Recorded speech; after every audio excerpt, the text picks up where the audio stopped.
Good morning, good morning, good morning. I don't know if you guys can see me. This is Sandra Ayon, your home care provider.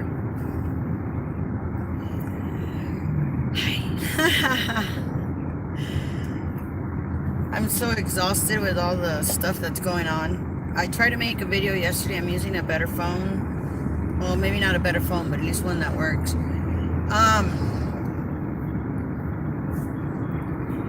I was talking to a gentleman yesterday, and let me close this up. I got about probably 30 minutes that I want to try to explain to you guys how Medi-Cal functions. Not how Medi-Cal functions. I want to explain to you guys how IHSS works. This particular gentleman was asking me if we are allowed to work and get breaks. So he says he works. The questions that I ask you guys, there's a reason for those questions, because the more I ask, the more I'm not just able to understand the question you're asking me, but I'm also able to give you the best advice and experience that I have in regards to how Medi-Cal functions, along with IHSS and Social Security. So when I ask you guys a question, that's what it's for. And a lot of you guys, I understand, might not feel comfortable with giving me information, because not because it's personal, not because some people say, well, it's none of your business. But the way I look at it, you need help, then I need to know more, right? Not only that, you guys, but I've mentioned this in previous videos, where unfortunately now in society and people, we can't trust everyone. We can't just automatically say, well, I trust Sandra, she's a good person. You have to dig, and you have to really find out. That's why they do investigations. I mean, they do criminal background checks on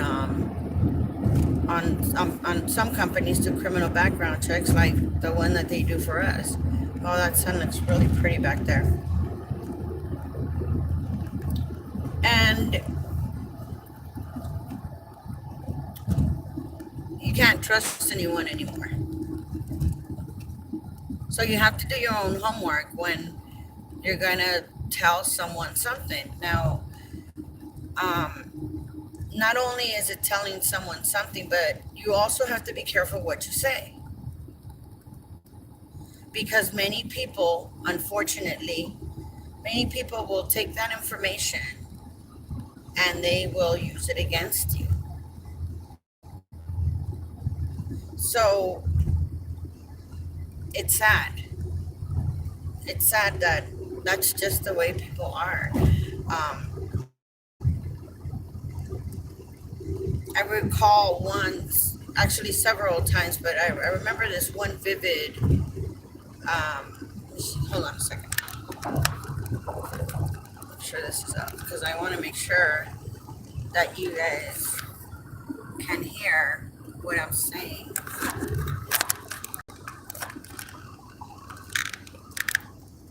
There we go. I haven't put my face on. I've had some coffee, but I haven't really put my face on. I recall when I was going to school, college, Long Beach City College, I took a political science class. because it was one of the requirements. And I also took history, which I was completely terrified of because I didn't know anything about history and I've been here all my life. So in the history, when I found out that Santana gave a large piece of land, and I'm trying to recall, I think it was Texas, to the United States and California, I was really upset. So I aced. I got 2 A's in history from the colonial period to the, I think it was called I want to say Revolution, up until probably about 5 years ago. You know how our governments work and everything, and I recall this. I recall my history teacher telling us that if you were to ask someone in the 1950s, do you, that person would say, yes, I do. And all the elected officials that we put in office. If you ask someone that question right now, the answer out of their mouth is hell no. So, Jesus, that was one incident in, wow. That was one incident in history. The other incident was in political science. In political science, my mind was expanded as how politics works, which is part of government. And I started crying. I'm very passionate about what I learn and what I do. But being that I am only a registered alien and I can't vote because I have to be a U.S. citizen, and I don't become a U.S. citizen because the government will snatch your residency for any little thing. So I figured, why get my citizenship if they're just going to take it away from me? Because you have to be a person of good moral conduct, and it is extremely hard. A DUI or domestic violence will automatically disqualify you from ever becoming a citizen of the United States. And in 2001, I got a DUI, and I was scared. But when I walked out of there, I had tears in my eyes, and my political science teacher said to me, Sandra, why are you crying? And I said to him, because I cannot believe the ignorance that I have been living in. And I don't know if I should love you or hate you. That's why I'm crying. And on top of that, I can't make a difference because I can't vote. So I'm a registered alien. My political science teacher looked at me and said to me, you know what, Miss Ayan, you can make a difference. And I said, how's that? He says, you can go share what you just learned. And I did. And little did I know, I was sharing it with my boys. I was telling my children, we need to elect the right officials and put them into office, which is one of the things they wanted to put me in the union in the political department. And I said to them, if you want to put me in the political department of the union, you guys better hang on, because if there's one thing that they know about, politics, it's all a lie. The news is geared towards whoever is buying it. There's on Netflix, it's called Trial by Media. I haven't seen it yet because I haven't had a chance, but it looks pretty interesting. So I realized that I was making a difference, even if I couldn't physically sign a ballot. I was educating people on how our government worked and what rights we had.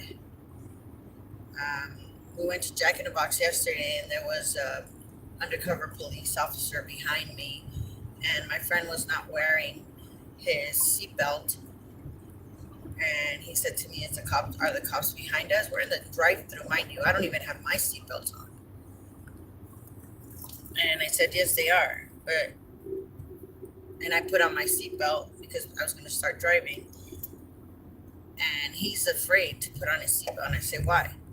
You didn't do anything bad. Put it on now." "No, well, I don't want them seeing me." "No, put it on now. What is the worst thing that's going to happen? He's going to give you a $150 ticket for not wearing your seatbelt. Come on, man. Put it on." So he did. And we took off. Um, the reason I share this with you guys is because this is what I like to do. I like to share everything that I come across. And the more questions I ask you, the more I get to learn about your case. And yesterday I was speaking to a gentleman and that said that he has worked for many years. I added up, he has 3 people. I said, "How many hours a week?" And he gave me the hours. And then he said, "Well," I said, "How many minutes?" And he said, "Oh, don't worry about the minutes. I'm not worried." I said, I am because those minutes are overtime. So half an hour is, let's see, in Sacramento, they get paid $14 an hour. And I'm going to use Sacramento because it's a lot easier to split. So $14 an hour is in Sacramento of regular time, and time and a half is $21 because $7 is half of 14. That's the half, time and a half. So time 14 plus half is 7. 14 plus 7 is $21 an hour is what he makes. So this gentleman literally makes $10.50 every 30 minutes. And he makes more in overtime than he does in regular time. Okay? But he was telling me that he starts working at 6 o'clock and all these people live together. He was telling me that he starts working at 6 o'clock in the morning and he works 7 days a week. And even though we didn't count the minutes, he still worked 65 hours a week because he was like 2 hours over.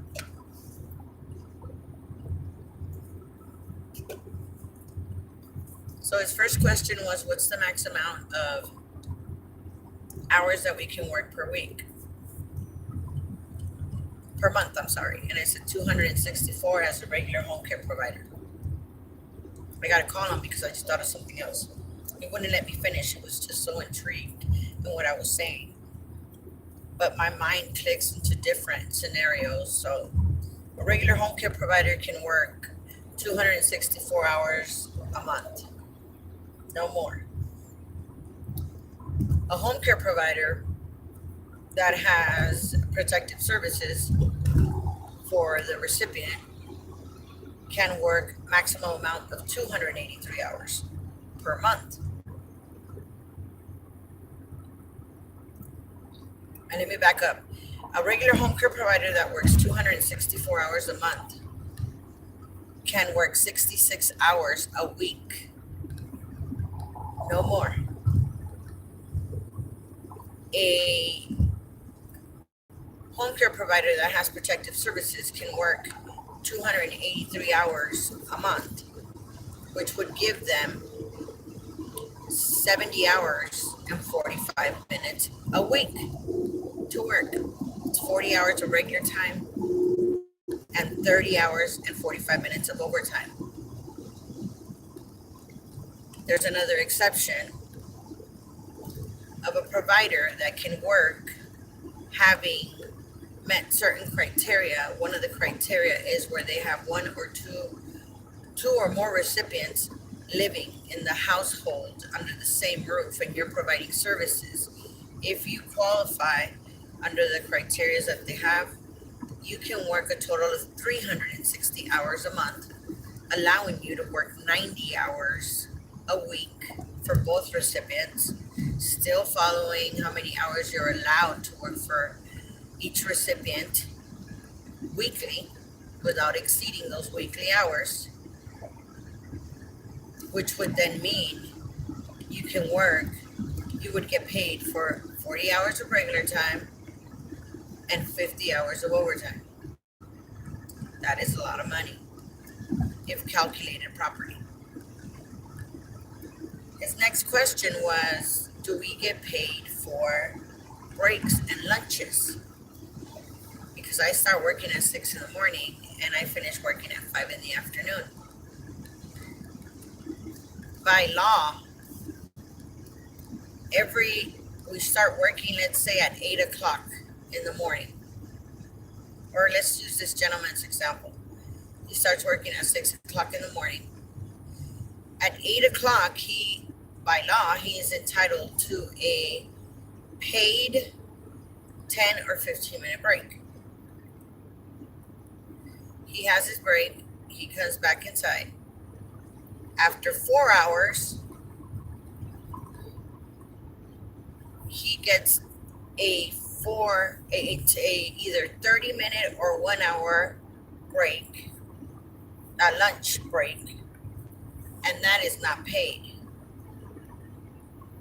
So that's why they give you the option of working 30 minutes or I'm taking a lunch for 30 minutes or taking a lunch for an hour. Now,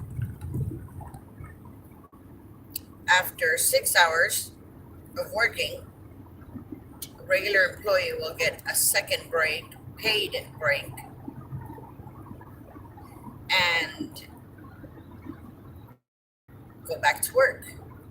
After 8 hours of working, even by 1 minute, that 1 minute becomes overtime, and it's paid at overtime. And you are supposed to take another break if you're going to stay and work. And I want to say 10 hours. After 10 hours, every 2 hours on the dot, you're supposed to take a break.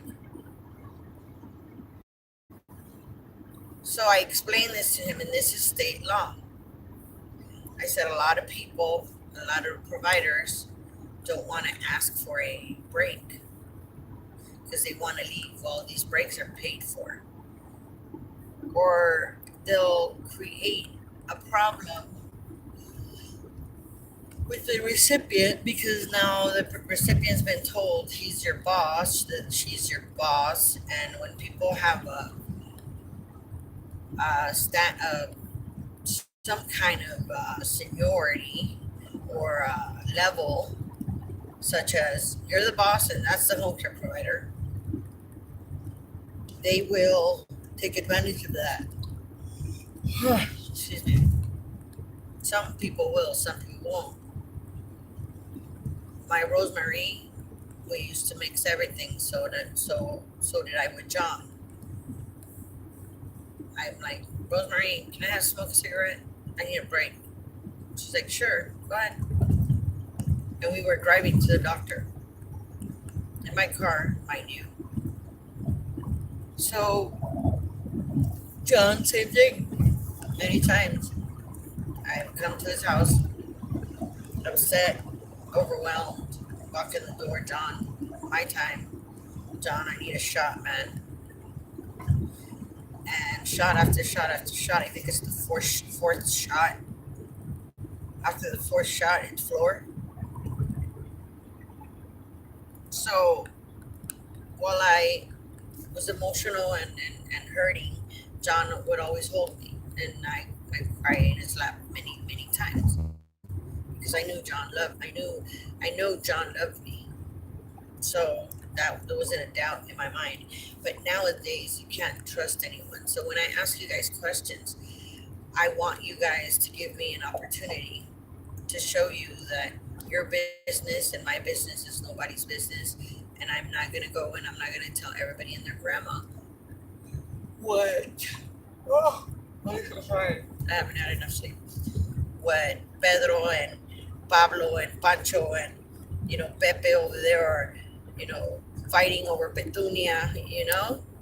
So I don't go telling the whole wide world.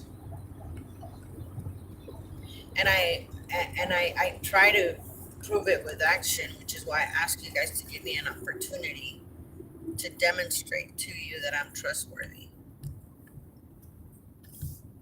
So this gentleman was giving me the information he wanted to give me as far as, how many hours, what's the best advice, and so on and so forth. And I felt compelled to explain to him how Medi-Cal, how IHSS functions and how they get paid, because his bosses were not giving him a break. And when they gave him a break, they were having an attitude or a problem. So I explained to me, oh, Lord, excuse me, I explained to him the state laws in regards to breaks and lunches. Now, this is what I want you guys to understand. We are people and we deserve respect. If we give someone respect, then that someone is like that. But I've had situations where I know I've mentioned to you guys in the past. Good morning, good morning, good morning, Lupe. I've mentioned to you guys in the past that before I'm an employee, I'm a person. And you have to respect me as a person, because that's the kind of respect I give you. Oh, excuse me. And if you don't respect me, then I cannot work for you, and I have that right to say, I don't want to work for you. You don't know how to respect me. That hostile environment that I was in, I put a stop to, because I don't need to be around that kind of stuff. And the lady's still begging me to come back. And I'm like, nah, I make more money on unemployment. No, I go back. I help her.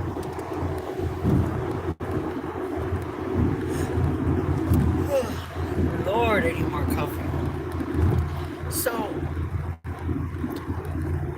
IHSS is a Medi-Cal funded program. Medi-Cal is funded by the state. The people that apply for IHSS, the recipients that apply for IHSS, meet their criteria as far as your income is concerned. Well, this gentleman did not have an income. He had an income, but it was not a low income. So therefore, he couldn't qualify for Medi-Cal. So, so tired. So, another reason too is because he didn't know his rights. He was afraid to ask. I would just tell them. Oh, excuse me. I need a cigarette. I'll be back right now.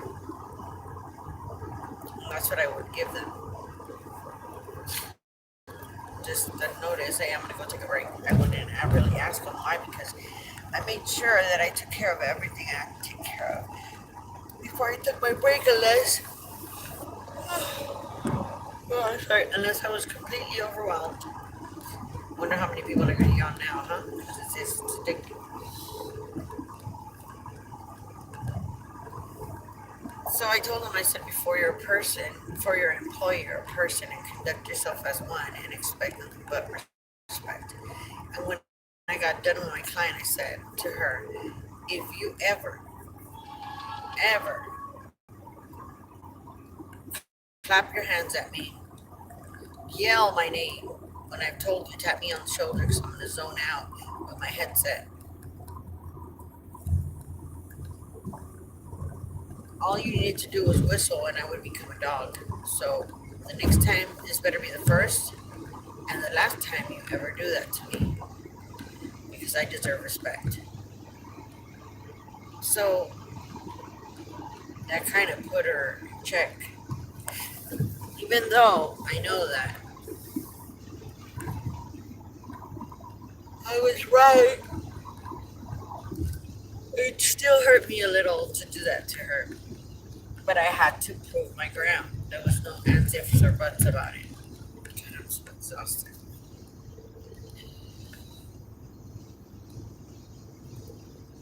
So I said to him this for the following reason. When a recipient needs help with our services as home care providers, they go apply for Medi-Cal, they get interviewed, they pass, which is a public authority, social something, or service center. PASC will put you on and that's PASC. They will put you on a call list of people. And when they get calls to be able to find a home care provider, then they interview a home care provider. The home care provider is hired. And this has happened. Like I said, this has happened to me. Everything's fine in the morning, but the drugs that are in your system, they got her all pumped up on all kinds of different drugs. Change her and get her aggravated, easily frustrated. So sometimes you gotta stand your foot. Now,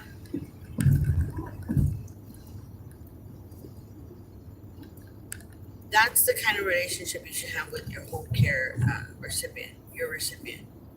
You as a home care provider has to stand up for themselves. So, kind of honestly,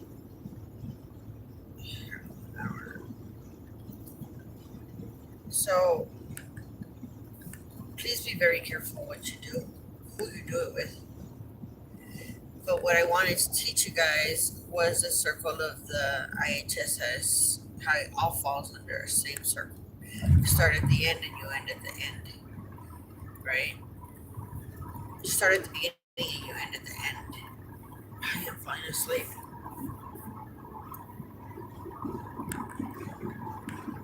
So being that Medi-Cal is a state-funded program, recipients qualify because they're low income or do not have enough income to sustain themselves. Oh my God. My eyes got cross-eyed. So, I gotta smoke.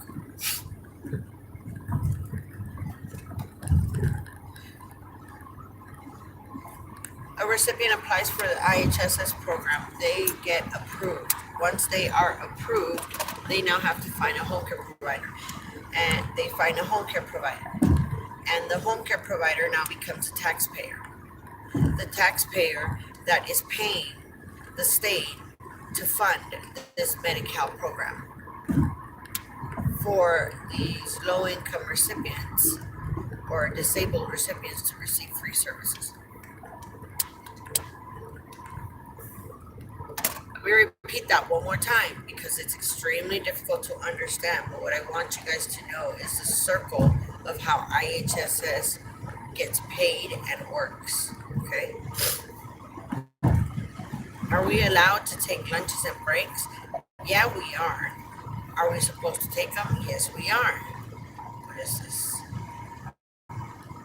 But many don't because they don't know, and that's why I wanted to do this video to teach you guys what our rights are as home care providers. The recipient applies for a program that is funded through Medi-Cal, which is a program that is funded by taxpayers to the city.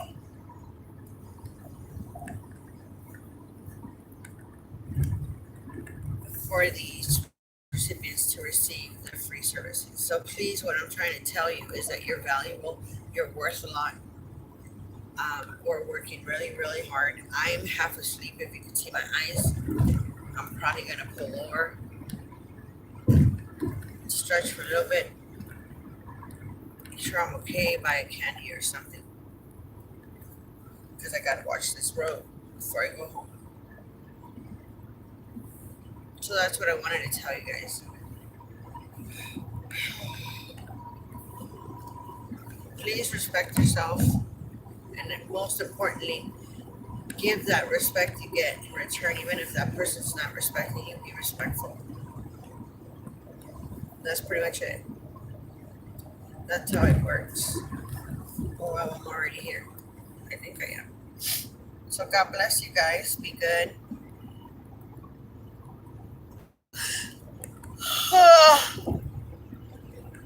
Yeah, I think I'm almost here. Kind of, sort of, almost. I hope this helps in showing you how this runs. My phone number is 562-281-3219. You can send donations if you want to my PayPal, which is Sandra I. Ayon at PayPal. You can send it through my phone. Whatever you feel that you want to send me, it could be a penny, it doesn't matter. It could be 10 cents. My whole goal is to help you and teach you how to run this program at a better pace to where it's actually beneficial for you. Yeah, I'm gonna pull over. And I'm hungry. Again. So take a look at this video. Let me know what you think. If you need help, give me a call. I will try to answer the phone as quickly as possible.